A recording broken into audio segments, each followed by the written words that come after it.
Você está ouvindo o Mundo Agro Podcast, o seu podcast semanal sobre o agro, para ouvir onde estiver. Apresentação, professor Rogério Coimbra. Começa agora mais um episódio do Mundo Agro Podcast, o seu podcast semanal sobre o agro para ouvir onde estiver e quando quiser. Mas antes de começar esse super bate-papo, eu tenho um recado da Incotec para você. A Incotec é uma empresa multinacional de origem holandesa com mais de 55 anos de experiência. Ela faz parte do grupo Croda. A Incotec é a pioneira em tecnologia de recobrimento de sementes. Eles desenvolveram simplesmente o primeiro pellet de alface e muitas outras tecnologias. No portfólio da Incotec existem tecnologias para hortaliças e grandes culturas. Em HF são aplicados recobrimentos como a incrustação e a pelletização. E nas grandes culturas, como exemplo milho e a soja, eles possuem uma linha de polímeros e pós-secantes. Atualmente a Incotec é líder mundial em tecnologia de sementes. Possui uma equipe robusta de especialistas multidisciplinares que atuam em várias frentes, desde a pesquisa e desenvolvimento até o suporte nas plantas para tratamento de sementes industrial. É isso aí, pensando em recobrimento de qualidade, você pensa em Incotec. E agora vamos chamar o nosso convidado para esse super bate-papo.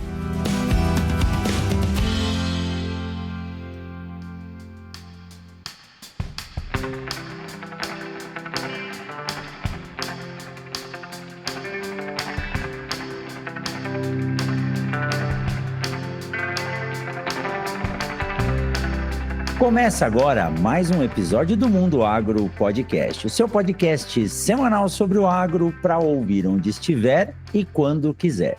E no episódio de hoje, um episódio já que vem sendo programado há muito tempo, eu trago aqui meu amigo Juliano Martins Diniz, muito conhecido não só na região do 163, posso dizer que no Brasil inteiro. Ele é consultor na JMD Agroconsultoria e é um dos caras, como alguns amigos dizem, que mais entende de soja e alguns problemas que vem acontecendo aí recentemente e tem uma experiência muito boa para compartilhar conosco. Juliano, deu certo até que enfim a nossa agenda, né? Já faz mais um ano aí de namoro para a gente tentar trazer esse bate-papo para cá, mas casou muito bem com o início dessa safra 2024-2025. Seja muito bem-vindo ao Mundo Agro Podcast, que seja a primeira de muitas, Juliano. Legal, Rogério. Eu agradeço, um agradecimento, um obrigado por estar participando desse excepcional programa de sua iniciativa. Pelo que eu vi, já completa 5 anos, E é um programa voltado a discussões, sobre os problemas das safras atuais. Isso é muito importante porque quanto maior volume de informação o produtor tem, menos risco ele corre com a sua cultura. Eu falo muito, porque essa anomalia, e aí eu vou explicar depois o termo anomalia, essa anomalia, quem pagou o preço foi o produtor. Durante 3 anos ele pagou um preço e um preço alto, A gente teve aí quedas de 50% em relação à produtividade, somando a redução de produtividade, somando a questão do desconto do grão avariado. E isso muito foi devido à falta de informação e à lentidão, da pesquisa, da informação. Mas aí nós temos que dar um mérito muito grande às instituições de pesquisa na BR-163, Porque elas foram muito rápido em entender e identificar quais produtos, quais estratégias de manejo o produtor pode estar usando para minimizar o problema até surgir variedades com tolerância a essa doença. A gente vai estar explicando aí durante o podcast aí com vocês. É isso aí. Juliano, olha, é tão interessante, E só no começo aqui a gente já vê quão profundo é seu conhecimento e eu acho que para conhecer isso tem que rodar a lavoura. E você está no meio do olho do furacão aqui. Um pouquinho antes de começar a gente estava discutindo, Discutindo num bom sentido, quando que começaram esses problemas. E nós já passamos por algumas coisas parecidas. Eu lembro da soja louca, eu lembro da ferrugem, eu lembro da Helicover parmígera. E então, são problemas que nós trazemos. Tem uma, Rogério, que talvez, quando você, se não me engano, você chegou aí em 2006, Isso. Eu cheguei em 2000. Nós tínhamos a mela seca. Essa eu não conheço.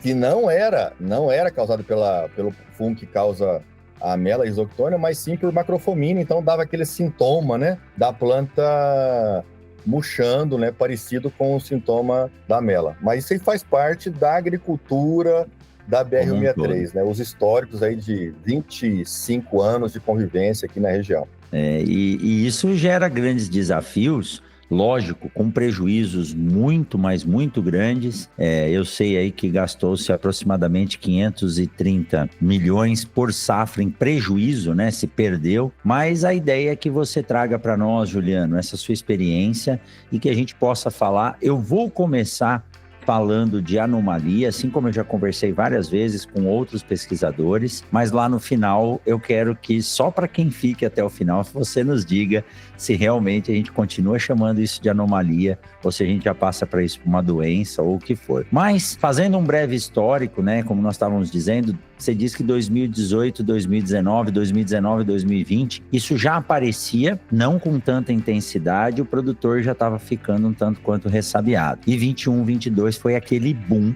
que de Nova Mutum a Sorriso foi um caos total, abertura de vagem, quebra de plantas, apodrecimento de grãos num índice altíssimo e os prejuízos que o produtor enfrentou e vem enfrentando ainda.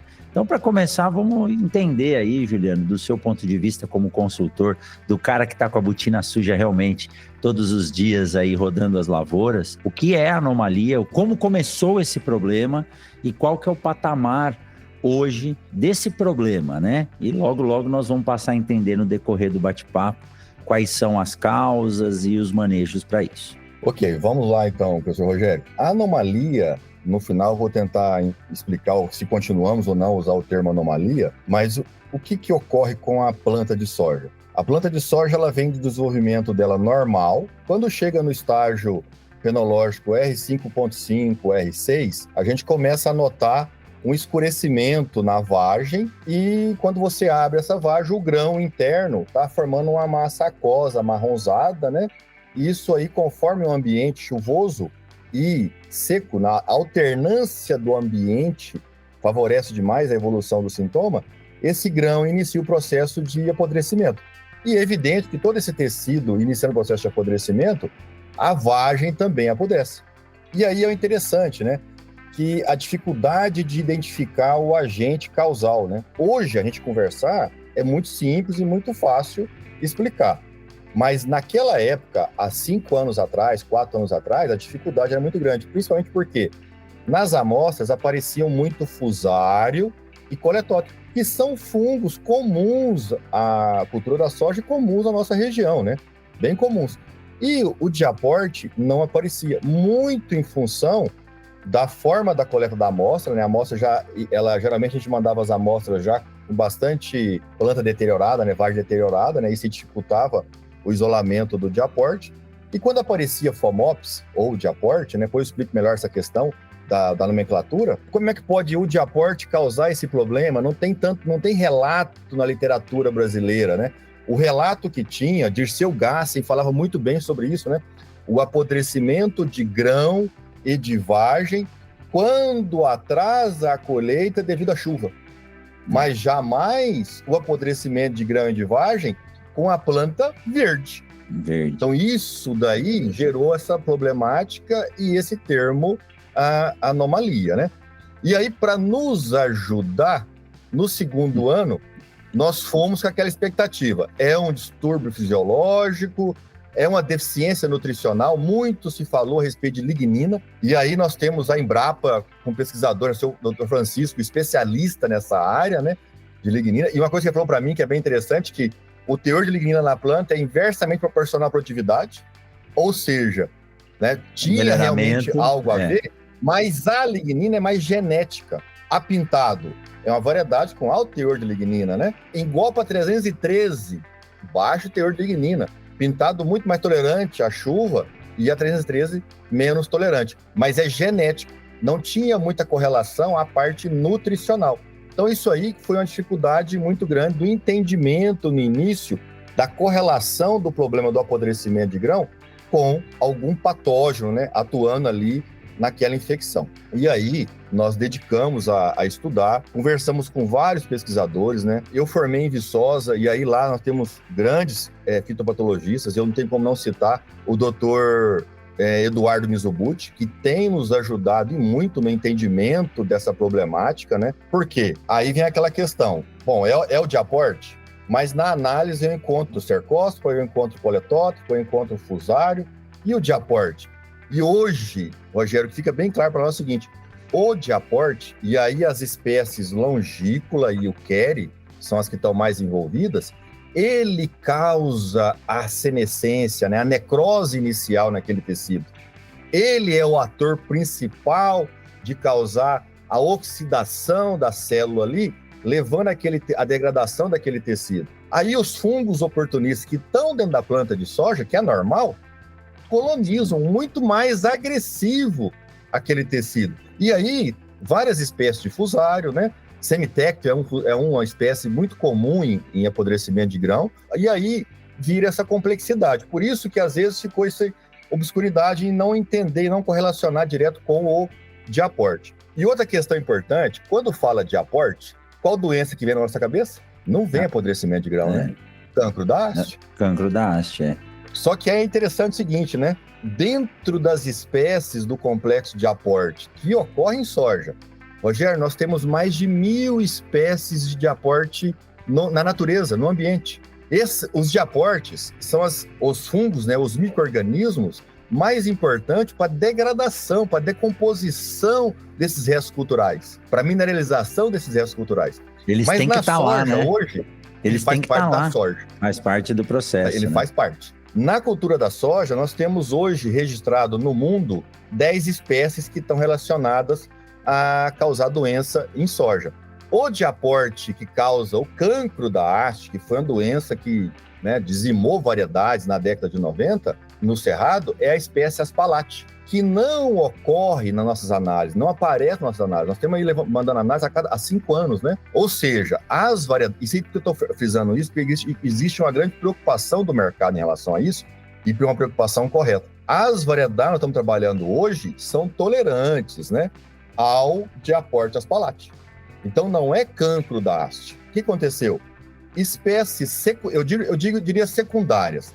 É bem interessante isso aqui. Eu vou fazer uma analogia com praga. Spodoptera era uma praga de milho e de algodão. Com o sistema de produção nossa, sucessão de cultura e a soja envolvida no meio, passou-se a ser uma praga principal na cultura da soja. Diaporte longícula, diaporte euquere ou Phomopsis longícula, né? Como queiram falar, depois eu explico melhor essa questão da nomenclatura, mais uma vez, eram espécies secundárias. Jamais levantada a hipótese pelos melhoristas que podia ser uma espécie que poderia causar problema como está causando na cultura da soja no Brasil hoje como um todo, né? Essas espécies, por algum motivo, subiu a população e aí é bem claro para nós aquela questão do triângulo da doença, né? Inóculo, alto, ambiente extremamente favorável, a variedade não havia preocupação, isso é importante, porque quando fala variedade, vem aquela questão na cabeça da gente, não, a culpa é da genética. Pessoal, isso é uma coisa que eu falo, que eu trabalhei em 2 grandes companhias, né, de genética de soja, na Monsoy e na Pioneer. A genética, ela tá para nos auxiliar, para ajudar, para resolver os problemas. Só que ela só consegue fazer isso quando ocorre o problema. Não tem como, né? Não selecionou variedade, resolve esse problema. Mas não ocorria. Não sabia, não tinha, então, né? Não tinha como eu selecionar essas variedades, né? Então, voltamos à questão do triângulo. Inóculo. E aí, Rogério, eu tenho que lembrar um negócio para ti. Quando que nós começamos a salvar... Eu não sou contra salvar semente de soja, mas desde que salve da forma correta. Eu falo assim, nós fizemos patologia dessa semente salva na nossa região? Como que estava a incidência desses fungos necrotróficos na semente? E a semente é um veículo, já comprovadamente, que transmite diaporte. Então, inóculo alto, ambiente favorável, quente e úmido e oscilação, né? A planta estressa por déficit hídrico e, na sequência, uma semana de chuva e nublado. Então, o estresse maior para a planta ainda. E a variedade sem essa característica de tolerância. Bom, formou um ambiente muito propício para ocorrer o problema. A grande questionamento nosso, que nós estamos tentando entender melhor, é que na literatura, esse apodrecimento de grão sempre ocorre no final do ciclo da soja. E para nós, ele tem ocorrido, né, a partir do R5.5, R6.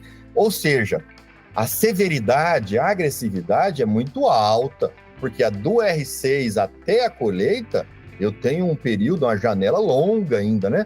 E aí o ambiente favorecendo o fungo de aporte, a incidência do apodrecimento é muito alta, né? Isso aí é interessante. E aqui outra questão, Rogério, que é bem interessante. A infecção, ela é no início do desenvolvimento ou ela é na vagem, lá no R3, R4? Eu acho que é no início, viu? Essa informação, ela é de suma importância. Por quê? Porque ela justifica o meu foco do fungicida no início. No início. Com as moléculas corretas. Rogério, tudo que eu vou conversar com você e com o pessoal que está assistindo nosso podcast, está em todas as literaturas, PDFs, publicado por nosso grandioso doutor Tadashi. Eu comecei a fazer uma revisão da literatura da época que ele estudou o cancro. Porque faz parte da mesma espécie, é o mesmo complexo, né? Com doenças diferentes. E a gente começou a elaborar uma série de estratégias culturais, não só o programa de fungicida, né? Mas estratégias culturais para criar um ambiente menos favorável para o patógeno. Aí, é o seguinte, vamos estudar o comportamento do patógeno. Nós fizemos um trabalho em 2022, aonde nós plantamos uma unidade demonstrativa no dia 13 de agosto. E aí, eu já tinha lido bastante artigo americano sobre a epidemiologia dessas espécies longícola, né, e o Kerry. Então, eu fiz a patologia das hastes de soja que estava na área, né, seca, né, da safra anterior, que teve o problema. Fiz a patologia também do grão que eu estava plantando, da semente que eu estava plantando. Ambas, a haste e o grão, deu de aporte longícola e de aporte Euchéria. Então, presente, o fungo presente. E aí, nós plantamos e fizemos irrigação por aspersão. Agosto, umidade relativa de 10 a 20, temperatura de 30 a 40 graus, um ambiente não propício para ocorrer a infecção inicial. Então, Rogério, tudo que ocorreu na safra 23-24, eu já tinha visto nesse trabalho, nós montando a 22. Esse trabalho é o seguinte, ó, esse plantio do dia 13 de agosto, e o produtor plantou 30 dias depois. A área que eu chamei de sentinela não apresentou problema de apodrecimento, não apresentou problema da medula amarronzada, necrosada, né, aquelas estrias, e a área do produtor plantada 35 dias após, todos os sintomas apresentando. Então, é muito interessante o seguinte, ó, existe esse efeito do ambiente do plantio ao R2, muita chuva, alta taxa de infecção, e isso vai refletir lá no R5 na planta. Se tiver um ambiente favorável para que ele expresse. Rogério, essa doença ela é estudada nos Estados Unidos há mais de 100 anos. O primeiro trabalho publicado sobre a relação de aporte longícola com apodrecimento de grão de 1923. E aí, olha que interessante. É a principal doença americana em soja? Não é. Só que a dedicação em pesquisa para entender o complexo de aporte, todo ano ela é alta. Por quê? Porque eles sabem quando o ambiente é favorável e ocorre, explode e causa um dano muito alto. Que foi na safra 2018, que é o famoso seed decay, né? Que eles chamam lá. Esse ano eu estou acompanhando e estou conversando com vários pesquisadores, o setembro deles está seco. Não favorável à expressão do complexo de aporte na vagem, né? Também está faltando água. Tem algumas regiões, Arkansas, Mississippi, que teve um furacão há uns 15 dias atrás, e aí apresentou um problema do diaporte, mas numa intensidade muito baixa. Tem um professor de Arkansas, o John Hoop, fazendo um trabalho bem interessante da interação cercóspora, antracnose e diaporte, e no nosso ambiente, esses fungos estão todos juntos, né, interagindo. Exato. Para nós hoje, Rogério, a relação do diaporte com o apodrecimento de grão, ela é direta. Perfeito. A melhor forma de você gerenciar isso é via genética, sem sombra de dúvida, né? Agora, não é simples, não é no estalar de dedo que o melhorista, que a empresa obtentora, lança uma variedade tolerante. Isso aí demora. Exato. Demora. Juliano, olha, isso mostra muito, né, como quem está convivendo aqui na região com esses complexos tem a mesma percepção. E às vezes a gente conversa tentando discutir, né, outras possibilidades. Aí você vai para Rondônia, é o mesmo caso. Então, estresse grande no início, contaminação no início, saber que é o complexo de aporte, ele já está lá, como o Chico disse também, é um complexo endofítico, que se não tiver problema, ele não vai causar nada. E uma das informações que você acabou de passar desse ensaio que vocês fizeram, que tentaram irrigar, se a umidade do ambiente, se a bacia hidrográfica não tiver com umidade suficiente, a gente não consegue reproduzir isso de forma experimental, nem que deixe o irrigador ligado o dia inteiro. Então, é uma condição muito, mas muito específica. Dependendo da época que você plantar, você pode fugir dela ou não. Tanto que esse ano que nós tivemos um período mais seco aqui, mais seco não, né? Muito seco, passou. E Rondônia, muita chuva, a anomalia despontou lá em Rondônia e fez estrago como tinha feito aqui, né, Juliano? Tem um negócio interessante também, Rogério, o intervalo de dias entre os estágios fenológicos. R5.1 e R5.5. Veja bem isso daí. As variedades determinadas têm uma tendência de ter menos apodrecimento de grão. As variedades indeterminadas, o contrário. Só que aí tem um negócio muito interessante. Uma variedade determinada de 110 dias, esse R5.1 ao R6, olha, 17, 20 dias no máximo. Aí você pega uma indeterminada, diz mesmo ciclo em dias, ela já dobra o intervalo, é 30 dias. Mais lento. E você sabe muito bem que a sua área é produção de semente. A dificuldade hoje que o sementeiro está tendo de produzir uma semente de uma variedade indeterminada. Eu tenho, a variedade ela está em R5.5, eu tenho ainda nó daquela planta que está com flor, que está em R2. É quase um algodão. E aí tem uma questão importantíssima, né? Que a gente fala, todo mundo fala assim, gente, virou a chave, né?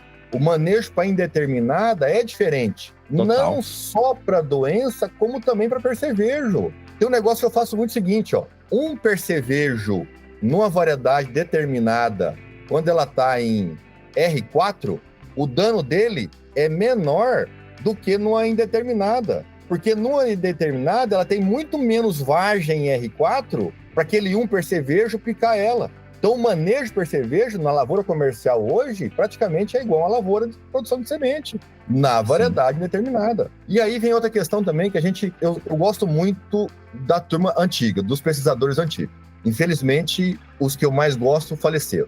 Então, tá o Tadashi e tá o Dirceu Gassi. O Dirceu Gassi falava um negócio muito interessante, né? E aí bate muito o raciocínio com essa mudança de genética nossa para indeterminada. Nós temos que ir construindo as camadas protegidas, né? Aí você pega o seguinte, vou citar o nome de uma variedade, a Olimpo. A Olimpo, a cada 5 dias, é um nó reprodutivo. Então, um intervalo aí de 15 dias, eu estou protegendo ali 5, 6 nós. E aí, essa proteção, devido à infecção do diaporte, e aí é o seguinte, ó, diaporte, cercóspora, corinéspora, coletótrico, a infecção é no início. São fungos necrotróficos, está no sistema, está na palha. Então, eu tenho que antecipar essas aplicações. E com os ingredientes ativos, correto para o alvo correto. Eu falo muito o seguinte, ó, a aplicação em V3, que é a primeira, em V3, o resultado dela aqui na BR-163 é diferente do Paraná, é diferente do Rio Grande do Sul. Por quê? São doenças, são patógenos diferentes, com agressividades diferentes, né? Nós temos um problema muito sério de corinécio de mancha-alvo. E o diaporte, ele veio somar nessa complexidade de manejo. É evidente, né? Eu falo muito, eu queria continuar usando 3 aplicações de fungicida como eu usava há 6 anos atrás, né? E hoje não, hoje nós estamos fazendo uma variedade aí de 110 dias, 5 aplicações de fungicida.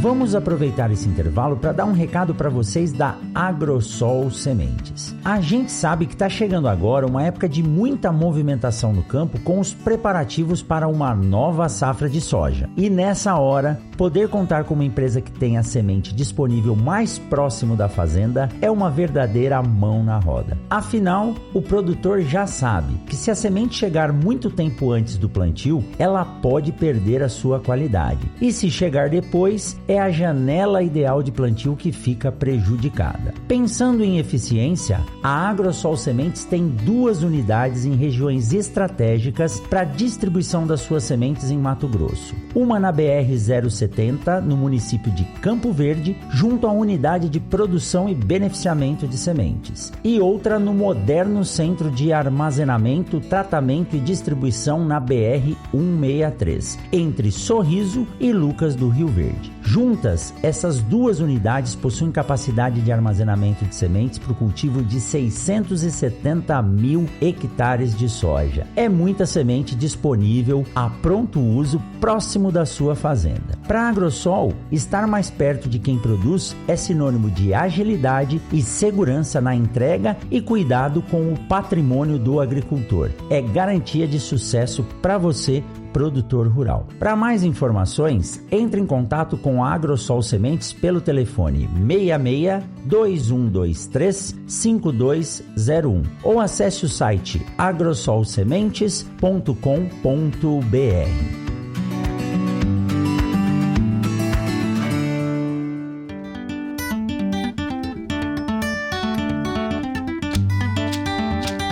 Juliano, nesse ponto é interessante você citar para nós, porque você dizer que fez 5 aplicações de fungicida não quer dizer que você está controlando todos os complexos que a gente precisa, né? Então isso precisa de uma estratégia de moléculas. Eu queria deixar mais pro final, mas já que você tocou na parte já de fungicida, tem um negócio interessante. Eu tive a oportunidade, Rogério, de rodar essa safra do Rio Grande do Sul a Chapadinha, no norte do Maranhão. Então eu passei por Santa Catarina, passei por Goiás, passei por Tocantins, passei pelo LEM. Vou contar a história do LEM que eu achei bem interessante. Piauí e Maranhão. Tocantins, uma incidência muito alta nessa safra. Rio Grande do Sul, uma incidência alta.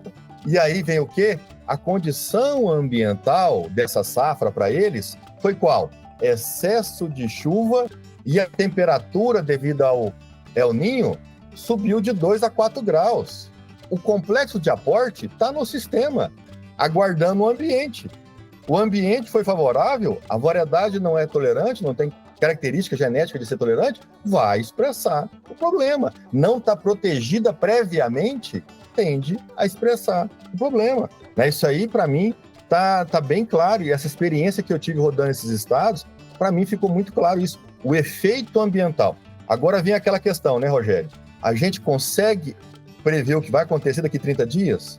De jeito nenhum. Nós estamos num ambiente tropical, aonde a ação do fungicida é preventiva, né? Assim, eu não quero condenar nenhum pesquisador, porque na época o sofrimento foi muito grande. Mas safra 2004, 2005 a ferrugem. Como que a gente gerenciava a ferrugem, manejava a ferrugem? A gente saía, ia para os talhões, coletava trifólio, colocava no saco plástico, colocava lá na câmara úmida, no outro dia contar a quantidade de pústula que tinha de ferrugem para definir se aplicava ou não fungicida. O que aconteceu conosco? Desastre, né? Então, aí veio o japonesinho lá e, é antecipado, né? Não tem jeito. Nós temos uma dependência maior de fungicida, né? Isso aí é um problema sério para nós administrarmos, né?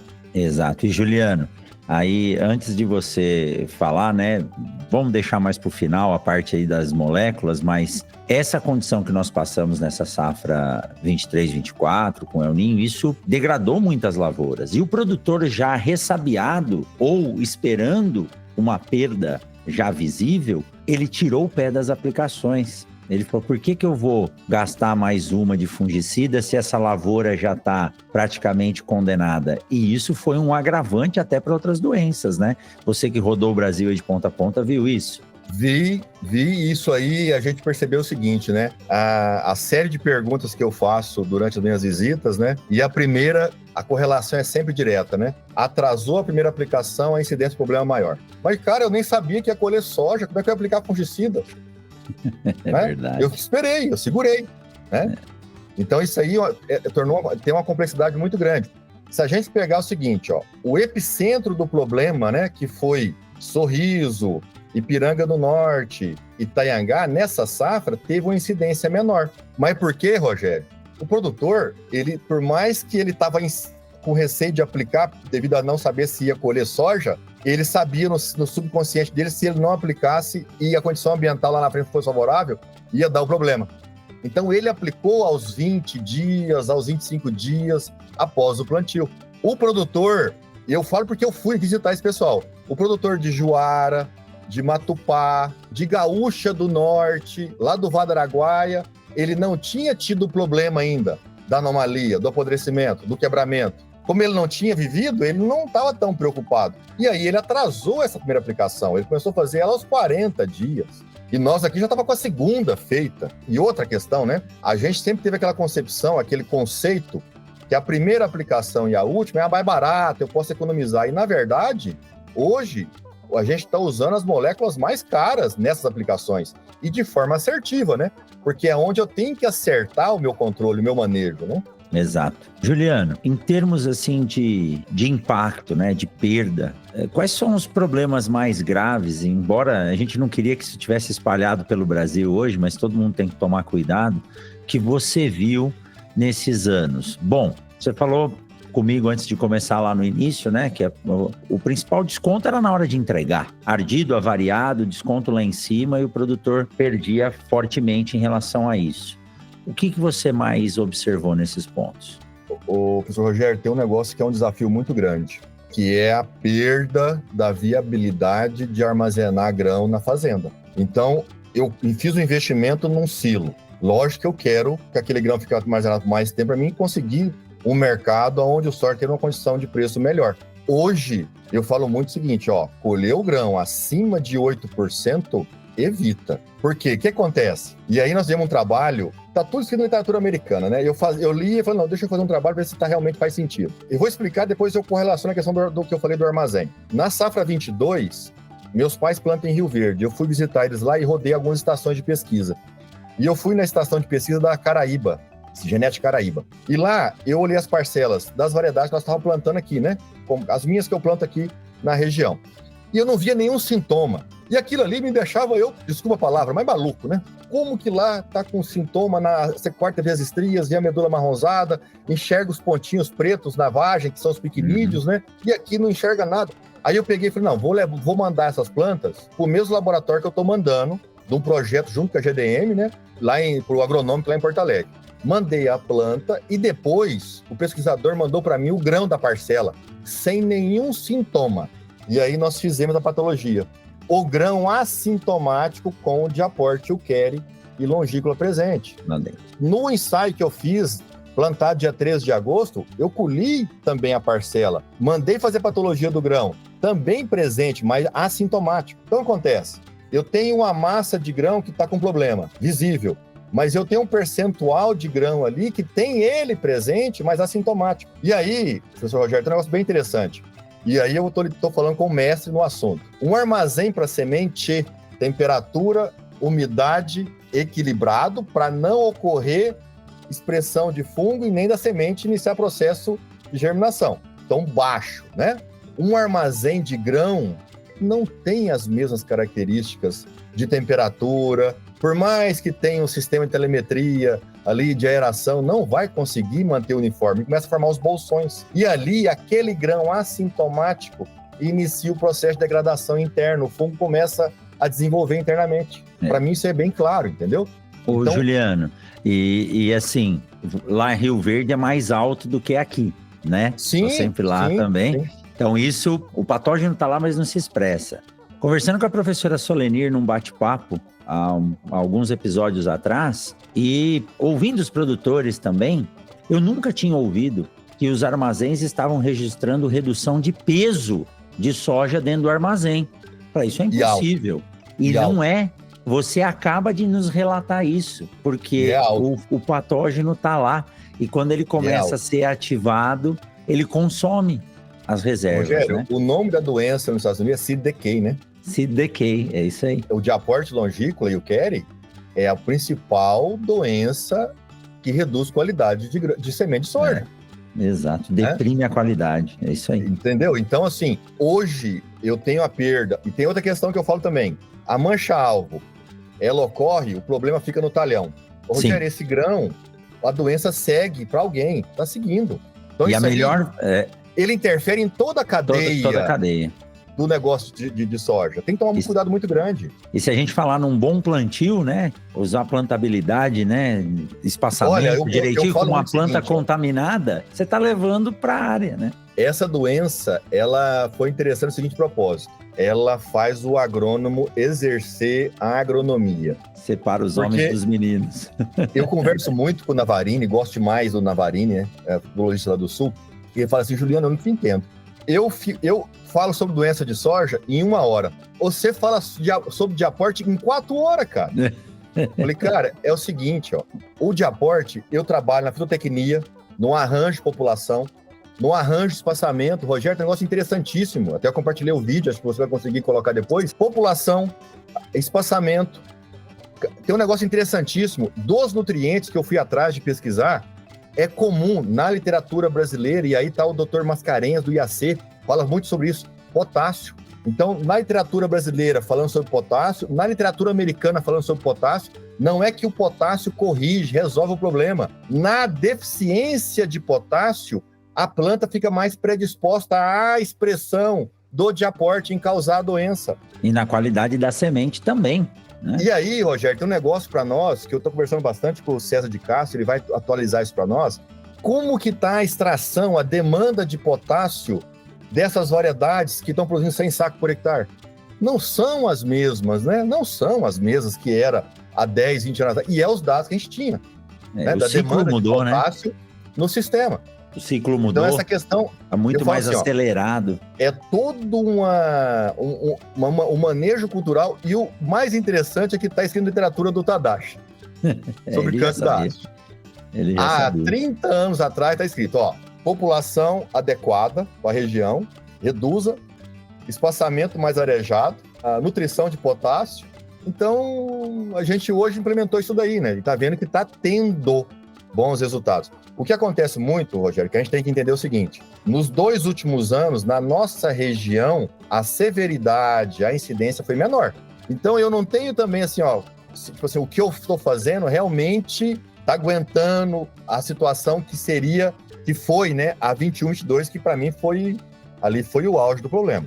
Cada safra é uma aula e elas não são iguais. Então, nós tivemos aquele problema sério, e ó, eu já contei em vários episódios, você já deve ter ouvido. Eu vinha voltando, eu estava numa sementeira em Rondonópolis, eu estava de férias, eu estava de bermuda e camiseta.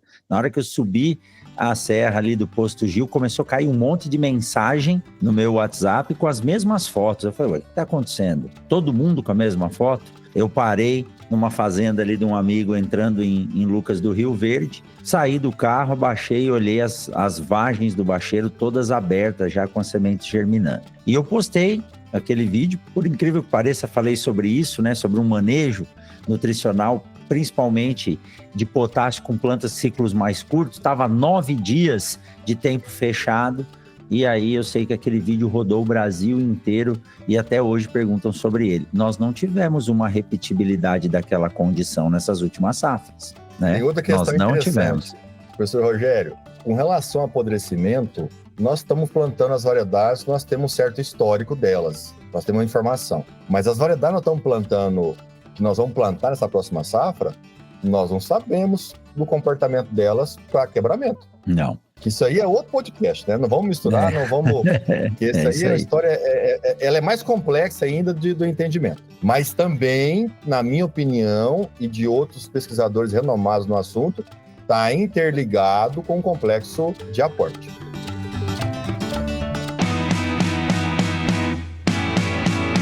Vamos aproveitar esse intervalo para dar um recado da Momesso para você. Você realiza a manutenção preventiva dos seus equipamentos regularmente? É muito importante realizar essa manutenção preventiva regularmente antes da safra. Para isso, a Momesso disponibiliza o serviço de atendimento técnico ao cliente, que conta com suporte remoto e agendamento de manutenções preventivas. E olha só, a Momesso possui plantões de dúvidas durante a safra com uma equipe especializada na área de mecânica, elétrica e tratamento de sementes. A Momesso possui também um programa de manutenção preventiva chamado Momesso Red, que garante um atendimento de qualidade específico e direcionado para cada caso. Momesso, excelência no tratamento de sementes do on-farm ao industrial.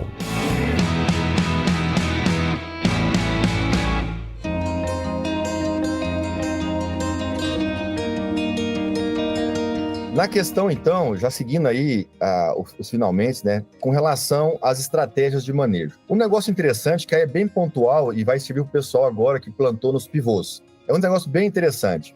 Sabe como que o americano faz os estudos lá para avaliar a variedade, para avaliar programa de fungicida, para estudar a epidemiologia da relação do diaporte com apodrecimento de grão? Eles têm um bloco com irrigação e um bloco sem irrigação. Esse bloco com irrigação, eu provoco o ambiente úmido, temperatura alta, crio a câmara úmida e o diaporte expressa. Aonde não faço irrigação, geralmente para ele nos Estados Unidos lá é mais difícil ocorrer a expressão do diaporte. E aí nós estamos com o pivô central plantado agora. E aí eu lembro que na safra 19-20, 20-21, foram, além de a condição de umidade menor, temperaturas muito altas, e além de irrigar para suprir a demanda da planta, a gente estava irrigando à tarde, né, 2 horas da tarde ali, para refrescar, porque estava muito quente. Então hoje a minha decisão é diferente. Eu irrigo para suprir a demanda da planta. Porque essa irrigação a mais, eu estou criando um ambiente muito propício ao desenvolvimento do complexo de aporte naquela planta de soja. Então está aí uma estratégia, né, para a área irrigada, tomar o cuidado com o excesso de água, que na verdade pode favorecer o complexo de aporte a expressar a doença naquela vagem do soja. População de plantas, Rogério, isso é uma discussão tão incrível, né? Porque, mas faz quanto tempo eu faço experimento? Há 25 anos atrás comecei a fazer experimento de população e nós temos dúvida até hoje, né? E aí, o que eu estou fazendo hoje? O obtentor, ele faz os trabalhos dele, com certeza faz.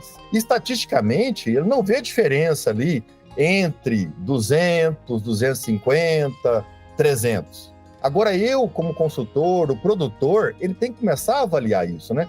E a gente começou a fazer vários ensaios de população e nós percebemos que, por exemplo, na minha realidade, tá? Não estou falando isso, afirmando que eu posso extrapolar para outras condições, mas na minha realidade, uma BMX Olimpo, ela se comporta muito bem com 180 mil plantas, num espaçamento de 60, né?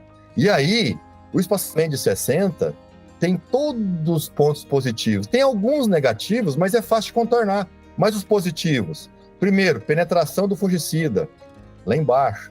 Luz solar, lá embaixo. Tem uma coisa interessantíssima, né?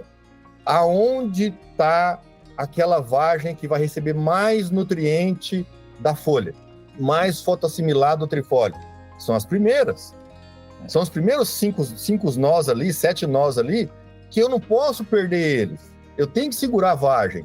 E a melhor forma é luz solar. Não criar aquele microclima, né? A vagem fica um período muito longo, molhado, né? A lana da Proteplanta é um trabalho bem legal em relação a isso, né? Então, esse molhamento contínuo da vagem faz com que esse fungo que está dentro da planta, né? Isso é importante afirmar, que está dentro da planta, expresse o problema, a doença, né? Inicia o processo de oxidação e degradação daquele grão, consequentemente, o apodrecimento daquela vagem. Então, exato, seria aí justificando. E isso não é o Juliano, Tadashi estava falando isso. E o Tadashi falava muito sobre antracnose, né? Sobre coletótrico em relação a esses manejos. Aí, a parte química, né? Nos Estados Unidos, tem um site que chama Crop Protection, que faz parte das 8 universidades de agronomia mais importantes lá dos Estados Unidos, e eles todo ano fazem o screening das moléculas de fungicida para as principais doenças que ocorrem lá para eles. E o complexo de aporte está lá, né? O seed decay está lá como uma doença importante para eles. Então, na minha verdade, eu olhei muito essa tabelinha deles para mim começar a entender as moléculas, né? E para mim, a melhor grupo seria o triazol, devido à sua... Não é nem porque a sistematicidade ela não é igual um herbicida, né? Mas devido à sua sistematicidade ser maior do que uma carboxamida, do que a estrobilina e tal. Mas, na verdade, no decorrer desses 3 últimos anos, né, de pesquisa, em relação ao fungicida, as carboxamidas, né? E aí algumas carboxamidas tendo uma performance melhor em relação à outra, na proteção dessa infecção, dessa evolução, dessa curva de progresso desse fungo internamente na planta. O Rogério tem um negócio bem interessante. Ele é endofítico e não expressa o sintoma no vegetativo, correto? Exato. Tá, tem alguma forma, alguma maneira, alguma prática de eu saber se a planta já está com ele presente ou não? Eu que faço essa pergunta, dá dica pro produtor. Brilhantemente, o Dr. Sinclair, junto com o Tadashi lá nos Estados Unidos, né, desenvolveram uma técnica. O que eles faziam? Eles adicionavam o herbicida paraquat na vargem ou na haste de soja, deixava aquilo ali um período incubado, e aí aquele fungo endofítico, coletótrico, usário, cercóspora, diaporte, gera o corpo-frutificação, gera o sinal, gera o acérvulo, o coletótrico, gera o piquinídeo, o diaporte, e aí eu confirmo se está presente ou não. Cara, eu comecei a extrapolar isso para o campo. Acelerar a senescência no vegetativo para ver. Comecei a dessecar soja em R1, R3, R5, para saber como é que estava a população de endofítico naquela planta. Puta, foi um negócio... Olha muito aí. Legal. Que boa dica. Então a gente começou a ver o seguinte: tem talhão que às vezes não é necessário fazer a 5, um 4 é suficiente, porque quando você desseca a planta, 7 dias depois que você dessecou, aparece o corpo-frutificação, o sinal do fungo. Tem talhão que quase não aparecia. E tem talhão que a incidência é altíssima, né? Entre acérvulo de coletótrico e piquinídeo de diaporte, né? Então isso aí eu vou acompanhando. Nós fizemos um trabalho bem legal, que nós fizemos o seguinte: nós aplicávamos o fungicida, 7 dias depois fazia a dessecação de uma amostra. E fomos até a 5ª aplicação fazendo isso. E a gente percebeu uma diferença muito grande entre as moléculas na população de endofítico na planta de soja. E aí, Rogério, tem uma doença que nós estamos negligenciando demais na nossa região. Chama-se antracnose, coletótrica. É essa daí. Tem algumas regiões endêmicas aqui, né? Quais moléculas têm uma eficácia melhor para coletótrico? Isso é importante, entendeu? Porque o que acontece? Que eu vou desde o início lá, no V3, construindo a sanidade, eu vou eliminando a planta desses fungos oportunistas, né? O ideal, Rogério, é chegar lá na colheita, a haste tá limpa. É eu ir lá à Serra da Petrovina, igual eu fui esse ano, e olhar um talhão, e olhar assim, gente, olha só, tá perfeita a haste. Eu nem olhava a vargem, a haste tá perfeita, não tem nenhum pontinho negro. Não tem nem acérvulo, não tem piquinídeo. E o ambiente, né, não favorável ao desenvolvimento, à expressão desses fungos necrotróficos. Ao contrário do nosso ambiente da BR-163. Aí, Juliano, vou te fazer 2 perguntas aqui antes da gente colocar todas essas dicas aí em ordem. Bom, a primeira delas, você acaba de nos mostrar que a sanidade da planta é a construção de um processo baseado numa série de ações. Quanto que o tratamento de sementes nos seus primeiros 15 dias de desenvolvimento da planta pode contribuir para isso? E a segunda, para quem está nos ouvindo hoje aqui, né? Agora nesse início de safra, seja no Mato Grosso, na Bahia, Goiás, onde for. Nós temos uma perspectiva de um ano mais chuvoso, temperaturas altas e maior umidade, ou seja, a condição ideal. Então a segunda pergunta: qual é a estratégia, você já deixou a dica aí das aplicações, para que esse bom manejo seja feito e a gente não incorra nessas perdas no final do ciclo? Professor Rogério, o manejo inicia na semente, sem sombra de dúvida, né? A semente, ela pode estar com a presença, não é anormal, né? É normal, assintomático, pode estar lá presente. O tratamento de semente é muito importante. Agora tem um negócio que eu assisti um podcast de você, dessa viagem que eu fui hoje a Nova Canaã e retornei, e para mim ele é muito importante porque ele traduz o que eu falo muito para os meus clientes. Naquele tratador, que é o universal das fazendas hoje, eu coloco lá um bag, 5 milhões de semente. Quantos % daquela semente não recebe produto químico? Na dose diferente, correta. Eu falo porque é o seguinte, ó, eu mandei semente vinda do sementeiro com TSI e mandei semente tratada na fazenda. Não é que a qualidade da fazenda é ruim.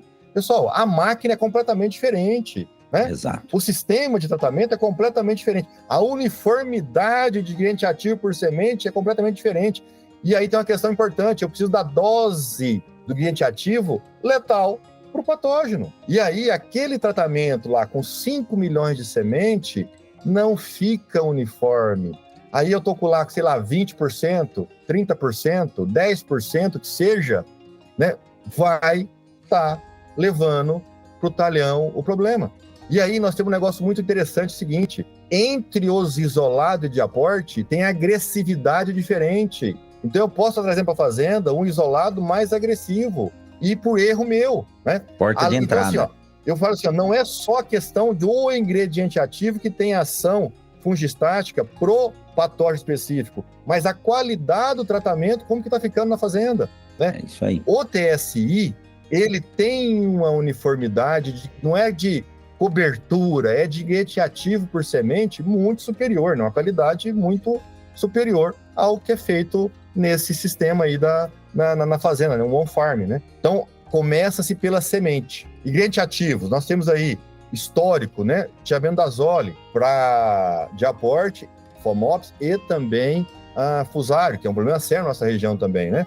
Aí nós temos Tiran, mais o ipiconazole, também, tem até um produto comercial. Eu associo muito o espectro a tilfanato, né? Para melhorar esse ambiente aí, esse espectro de controle entre os patógenos, mas eu foco mais na qualidade. A minha preocupação, eu vou na fazenda lá e pego e olho assim, olha, cara, não tá ficando legal. E aí o cara cobra um grafite. Não, aí não, né? Aí não dá pra ver mais nada, né? Tá tudo igual agora, né? Mas antes, né? Tem que avaliar antes, né? Antes de colocar o grafite, eu vejo como é que tá ficando aquela uniformidade no grão. Mas sem sombra de dúvida, eu hoje, a minha carteira de cliente, eu convenço eles a comprar tratado devido à eficiência que vai trazer dentro da fazenda e a qualidade, né, para a semente é muito superior. Na minha visão é essa. Vocês estão vendo, vocês estão vendo que não sou eu que estou falando, né? É o Juliano que está no dia a dia aí. E Juliano, é importante isso que você destacou, porque se a gente pegar um bag de 5 milhões, 10%, 500 mil sementes, isso aí pode ser 3 hectares plantados, que vai ser a fonte de inóculo do seu talhão inteiro para dispersão do patógeno, né? Então você tem toda a razão, o ingrediente, a concentração correta do ingrediente ativo por semente que vai proteger aquele suco de plantio inteiro. Aí tem outra questão do estudo da piramidologia, como que ele chega na planta de soja. A semente está protegida com o ingrediente ativo da forma correta, ele está nos restos culturais. Um sistema com pouca palha, eu tenho a gota da chuva respingando e levantando terra e consigo o esporo de coletótrico, de amancha-alvo, de cercose para a planta de soja. Umas avaliações interessantes que eu faço é o seguinte, ó, eu chego lá, tá V3, V4, eu olho a quantidade de terra que tem na planta. Pô, se tem muita terra, consequentemente, tem muito patógeno também ali naquela planta, infectando ela. Então a questão é a seguinte, milho com braquiária, né, ou só braquiária, é muito importante porque eu diminuo essa infecção inicial. Tem um trabalho americano que ele fala muito, até eu gravei a frase, né? Quanto mais tempo você postergar essa infecção inicial do diaporte na planta de soja, mais ela está mais lignificada e menos problema ela vai apresentar lá no R6, lá no reprodutivo. Inóculo menor. Rogério, quando eu faço a dessecação de uma planta de soja que tem num talhão que tem um histórico de diaporte, você enxerga picnídeo em toda a planta, em todas as hastes forma picnídeo. Por isso, a agressividade dessa doença.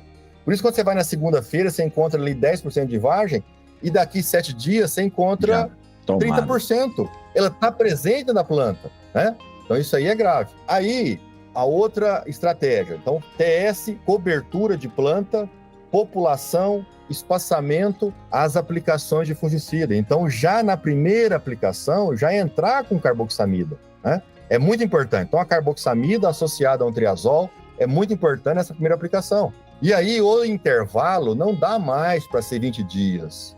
Esse intervalo é a janela que o Dirceu Gassen falava que tinha que construir protegida. Então ele passa a ser 14, no máximo estourando 15 dias, né? E aí nós temos uma questão muito importante, essa qualidade dessa aplicação. Tem um negócio muito importante, muito sério, professor Rogério. Quando o Brasil, o Blairo Maggi, ele autorizou, né, ele fez a brilhante lei de permitir a mistura de calda, né?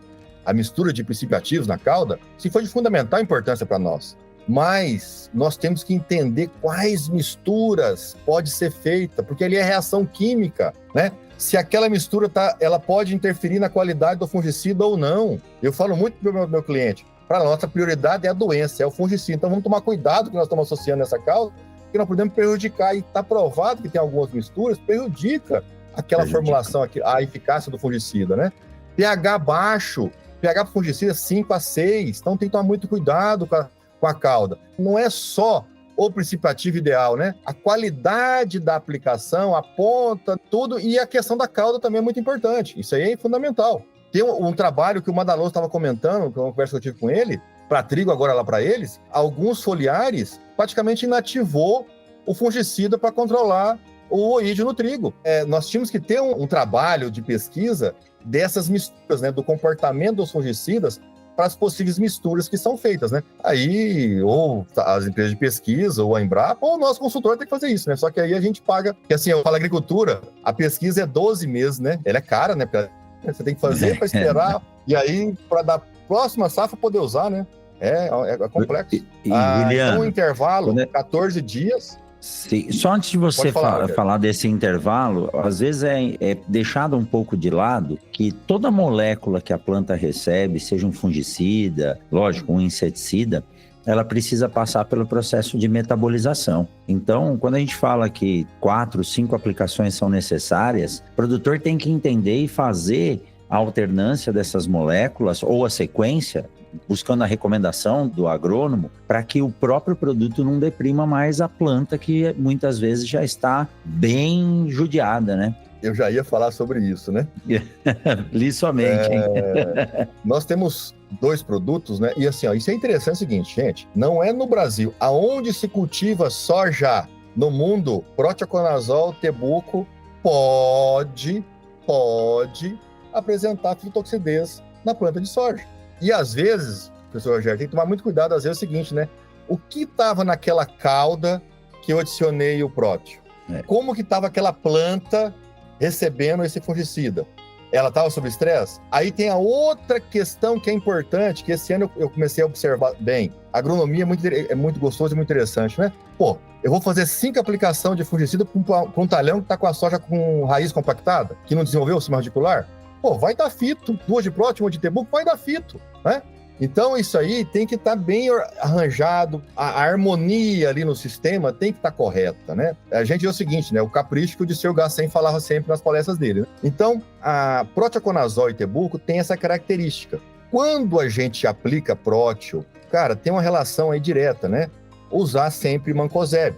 O mancozeb tem uma questão muito interessante. E aí, eu não vou ser especialista como meu querido amigo Pazetti. Mas o mancozeb, ele tem zinco e tem manganês, que são precursores das enzimas que degradam as substâncias oxidativas que são produzidas quando a planta entra em estresse. Então, quanto mais tempo essa substância fica na célula da folha, mais a possibilidade de correr fito. Então, eu tenho que usar desse artifício, né, desses nutrientes, zinco, manganês, cobre, para acelerar o processo de degradação dessas substâncias oxidativas para minimizar a fito. E o mancozeb, eu estou fazendo isso porque ele está adicionando manganês e zinco e ele tem um efeito fungicida excepcional porque ele me ajuda também a questão de resistência. Porque isso aí é um negócio...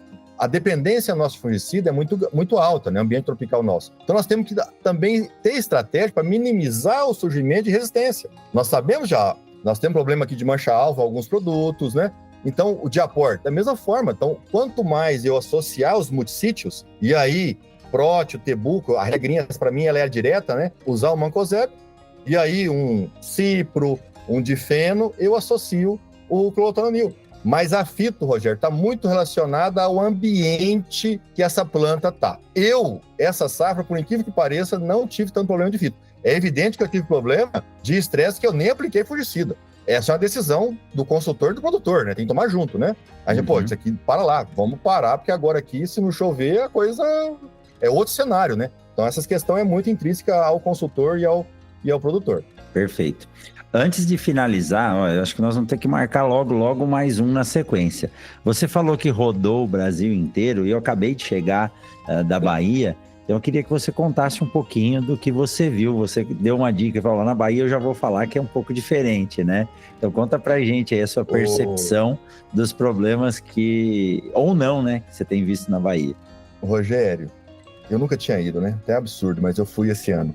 E eu fui por Tocantins, né? Então eu saí de um estado que estava com bastante problema, com sintoma de estrias, com sintoma de apodrecimento, com medula amarronzada, quando corta o passo canivete ali, enxerga, né? Mas no ambiente de 200, 300 metros de altitude, subi, cara, quando deu naquele retão ali, eram as 2 horas da tarde, falei, não, para a caminhonete. Não, vamos para... Falei, não, para a caminhonete, eu preciso ver isso aqui. Cara, na hora que eu desci da caminhonete, eu senti um ar mais agradável, né? Isso, Fui, lembra, me marcou muito, porque eu senti, né, a sensação, eu fui passando a mão nas folhas de soja, tava gelada a folha.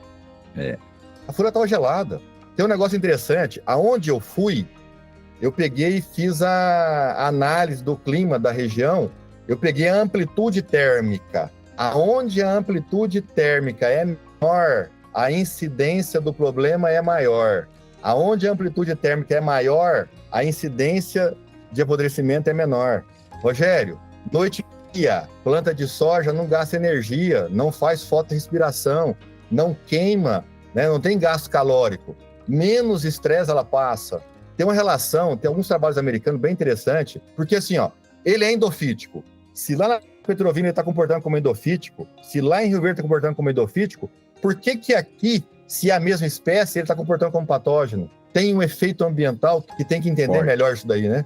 Muito forte. Então, isso aí é uma pesquisa a nível mais laboratório, mas é uma pesquisa bem interessante. Tem muitos trabalhos americanos, né, falando sobre esse comportamento endofítico, ora endofítico, ora patógeno, por que isso ocorre. Eu vou compartilhar com você, como eu disse, acabei de chegar de lá e nós estamos aqui, né? Você está em Sorriso agora, eu estou aqui em Sinop, a temperatura agora está 30 graus à noite, mas lá na Bahia é mais alto, né? Regiões de 900, 800 metros. Eu fiz um trabalho esse ano para apresentar na 39ª reunião de pesquisa de soja em Londrina, a pedido do meu grande amigo França Neto e Francisco Krizanovski, que era tentar entender um pouco o que aconteceu com o clima nesse período de El Niño e o que isso ia refletir na qualidade das sementes. Então eu busquei dados do Brasil inteiro. Na região da Serra da Petrovina, o time da Ato me ajudou também com os dados que eles geram. E você comentou, quanto menor a amplitude térmica entre dia e noite, maior a expressão. Quanto maior a amplitude, menor a expressão, porque as noites são mais frias. Sabe o que aconteceu nessa safra? Temperaturas noturnas de até 4 graus maiores do que nas anteriores. Vou compartilhar com você depois, e para quem está assistindo a gente no Spotify ou no YouTube, o Thiago vai colocar aí no GC o gráfico mostrando essa variação de temperatura. Então, Juliano, o que vale é a experiência de estar e passar pelos lugares. Você foi aí a primeira vez para a Bahia, eu fiquei quase 20 anos sem ir para lá e agora estou indo todos os anos. É uma região que a qualidade da semente sai muito boa lá em cima também, principalmente pelas noites serem mais frias. Mas que, se por algum motivo aí tiver muita umidade e temperatura mais alta, o patógeno, o fungo endofítico, né, ou micro-organismo está lá. Ele pode se expressar, porque não é só ele, depende bastante do ambiente também, né? E uma coisa assim como mensagem, né? E teve um podcast que eu assisti nessa ida e volta também que fala sobre isso. Não é uma estratégia somente que vai garantir resolver o problema. Ainda mais um problema tão sério que é esse que nos aflige aí durante 5 safras, né? E aí nós vamos para esse ambiente, essa safra 24, 25, com laninha e a preocupação de ser um ano chuvoso, né? Vou fazer uma meta, né? Eu quero fazer o registro de temperatura e precipitação pelos estágios fenológicos, para mim ir acompanhando para ver aonde startou, quais interferências de temperatura e precipitação ocorreu, né? O Mizubuti fala muito isso aí, e a literatura americana também fala muito. A alternância a partir do R 3, quente, seco e chuvoso. Isso propicia, porque o negócio é interessante, né? Ele é endofítico, mas ele não está parado lá dentro da planta. A questão dele ser endofítico, a planta não consegue reconhecer que ele é um patógeno. Então, ela não emite nenhum sinal, né, de resistência àquele processo de infecção. Mas ele vai desenvolvendo micélio ali, né, formando, né, a colônia de desenvolvimento dele, e ele só não gera o corpo-frutificação. Ele só vai gerar o corpo-frutificação quando o ambiente passa a estressar a planta e a umidade favorável a ele expressar a doença. E se eu faço a dessecação, eu antecipo isso, eu provoco ele, né? Porque a planta está morrendo, se ele não esporular, não gerar cortificação, ele não vai sobreviver. Então o objetivo de toda espécie é perpetuar para a próxima. Então ele antecipa e gera a reprodução mais rápida e gera a cortificação. Isso aí é que é a ideia da dessecação aí com herbicida do diquat, né? Seria, no caso nosso, o Reglone, né? Siga o Mundo Agro Podcast nas redes sociais: Instagram, Facebook e Twitter, @Mundo Agro Podcast.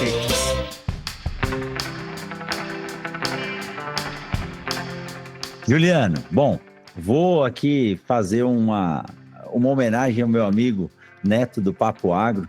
Vamos fazer um resumo desse papo, né? Então você falou aí, espaçamento, tratamento de sementes. Se puder passar para o produtor, assim, em 1 minuto, resumo do que ele tem que atentar para estar mais resistente a enfrentar os problemas do que nós chamamos de anomalia, a gente sabe hoje aí, que é um complexo de doenças que causa esse problema para a soja. Professor Rogério, a variedade ela é de fundamental importância. O programa de fungicida, uma variedade de 100 dias, eu posso fazer 3 aplicações, 4 aplicações. O consultor, o produtor, ele sabe quais variedades tem esse histórico mais suscetível ou não. Uma variedade de 112 dias, 110 dias, 115 dias, 5 aplicações de fungicida. E aí, essa questão da carboxamida, né? É um assunto delicado, mas em torno de 3 aplicações de carboxamida, sendo a primeira, segunda e a terceira ali entrando com essa molécula, justamente para minimizar esse impacto dessa infecção, diminuir a infecção primária, consequentemente, menos inóculo na planta e menos problema eu vou ter lá no reprodutivo, né? E eu vejo hoje o seguinte, a gente fazia há 20 anos atrás um fungicida somente em soja. Hoje nós estamos fazendo 5 aplicações com desde estribulina, a multissítio, a triazol, a carboxamida. Então ficou bem mais protegido a planta de soja. E aí a gente está vendo essa quantidade que a gente está conseguindo atingir aí. Os 80 sacos não é mais incomum, é comum encontrar talhão. E os 100 sacos começa alguns talhões apresentando aí na fazenda também, muito em função da genética e proteção. Eu falo muito o seguinte, é uma frase que não existe lá, eu vou nutrindo a planta conforme ela desenvolve, e eu vou protegendo ela com fungicida conforme ela desenvolve. E, Rogério, tem um negócio bem interessante. Da mesma forma que quando eu aplico uma molécula, a planta tem que detoxificar e ela gasta energia, a planta, para se defender também do patógeno, ela gasta energia. Exato, né? Exato. Então, eu vejo hoje, é o melhor sistema? Não. Mas é o sistema que tem funcionado. Mas não jogue somente no fungicida a carga de proteção. População de planta, espaçamento, né? Isso aí é muito importante. Não consigo mexer no espaçamento, mas mexa na população. Não tenha medo de mexer em população. Eu falo o seguinte, uma regrinha minha, 20% a menos, eu não tenho medo. Mas muitos me condenam, tá? Muitos me condenam. Mas se você pegar nos Estados Unidos também hoje, a tendência é diminuir a população de soja e aumentar em milho. Juliano, estão diminuindo a população de soja. Lá em Rondônia, tem material que se usa 15 a 18 sementes, ou plantas nascidas, né, por metro, e eu tenho resultados aqui que lá eles usam 5,7 em função da condição e clima. Então, a soja está reduzindo. Acabou aquela tendência de ter uma população mais alta e a produtividade se mantém ou chega aí muito próximo dos 100 sacos, né? Juliano, show de bola. Finalizar, uma coisa importante, falando só de doença, né? Mas aproveitar que você tem um podcast que você fala sobre isso. E eu vi esse trabalho e eu já vi que você já montou, e eu estou montando agora. Que a germinação é importante. A germinação é o RG. Agora, a emergência aos 5 dias uniforme é de fundamental importância. Exato. E aí a gente está vendo o seguinte, né? Eu tô lá com 80% com 5 dias e tô tendo aquelas plantas que estão emergindo até com 7 dias. O que vai ser essa planta lá na frente? Até Isso 7 vigor, não, né? Nós temos plantas aí que germinaram lá até 15, mas até 5 é o que dá o potencial de 90 sacos para cima. E assim, ó, eu falei que é vigor. Não é só vigor, né? O vigor é fundamental, mas a profundidade de plantio, a umidade que está o solo, tudo interfere nessa qualidade de emergência, tá? Quem acha que é simples, vem pro jogo, né? Quem acha que é fácil fazer correto. isso, vem pro jogo ver como é que é, né? Correto. Eu espero ter contribuído, né? É um tema polêmico.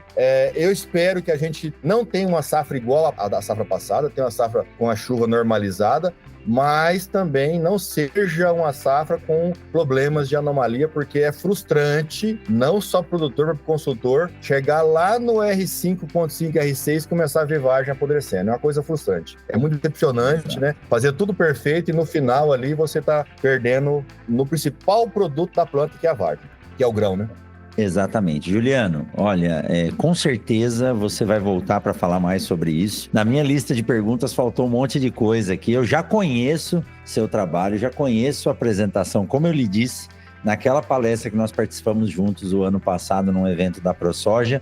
Você precisava das 4 horas só para você apresentar os resultados. Fica o convite da visita aqui ao Laboratório de Sementes da UFMT. Se você precisar, nós estamos à disposição. Nós vamos repetir esse trabalho com a soja para que ele possa ser publicado em 2 safras, onde a gente avalia a data de emergência e todos os índices fitotécnicos. Fique à vontade também para vir até aqui trocar uma ideia com o nosso grupo de pesquisa. A gente também, se possível, poder acompanhar o que você está fazendo. Vamos gerar dados e tentar estudar o que pode ser feito de melhor para conseguir plantas nascidas o mais próximo da semeadura, né?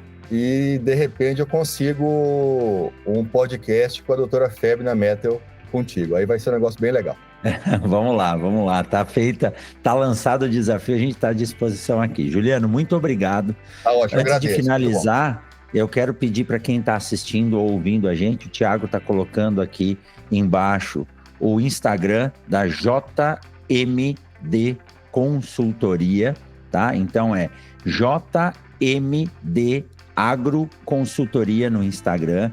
Lá tem o contato do Juliano. Aqui embaixo na descrição desse episódio tem o contato dele também. Ele não atua só no Mato Grosso, como vocês viram aí, no Brasil inteiro. E não precisa falar nada, né? O conhecimento desse cara aqui tem que ser realmente eternizado, não só no podcast, mas nas conversas e na vivência, porque existem livros muito bons, mas nada melhor do que uma safra atrás da outra, né? Eu estou aí fazendo as minhas aulas ano a ano, para que a gente possa se tornar cada vez melhor e ajudar o agricultor. E parabenizar, professor, porque eu vejo que você faz um trabalho excepcional com teus alunos, que você faz eles sujarem a botina. E eu vi vídeos, né, de pessoal fazendo avaliação nas fazendas. Continue dessa forma. Nós precisamos formar agrônomos uma botina suja, que saibam enxergar a planta, conversar com a planta e ajudar o produtor a atingir produtividades cada vez maiores e sustentáveis, tá ok? Eu agradeço, muito obrigado aí a você e a turma aí do podcast. Eu que agradeço, Juliano. E esse ano você está convidado para ir na expedição da germinação com a gente nessas 2 semanas aqui no lado leste-oeste da 163. Gente, muito obrigado. Legal, Juliano. Ótimo. Obrigado. Muito bom conversar com você. Muito obrigado aí por, depois de um dia de viagem, sentar aqui e ficar essa 1 hora aí compartilhando seu conhecimento. Venha mais vezes. Desejo a todos que estão nos assistindo que essa safra seja, não digo excepcional, mas bem melhor do que as últimas, para que a gente possa aí ter esse fôlego de produção. E eu tenho certeza que o cara lá de cima vai ajudar a gente a produzir muito bem. Juliano, um forte abraço e na semana que vem tem mais um episódio do Mundo Agro Podcast. Ótima safra a todos. Até mais. Tchau, tchau. Você acabou de ouvir o Mundo Agro Podcast, o podcast semanal sobre o agro disponível na sua plataforma de áudio preferida e agora também no YouTube. Siga o podcast no Spotify ou na Amazon, assine no Apple Podcasts, se inscreva no Castbox e favorite na Deezer. Assim você receberá uma notificação a cada novo episódio publicado. Eu sou o professor Rogério Coimbra e encontro você na semana que vem em mais um episódio do Mundo Agro Podcast. Você ouviu o Mundo Agro Podcast. Informações, novidades e muito mais. Mundo Agro Podcast, para ouvir onde estiver.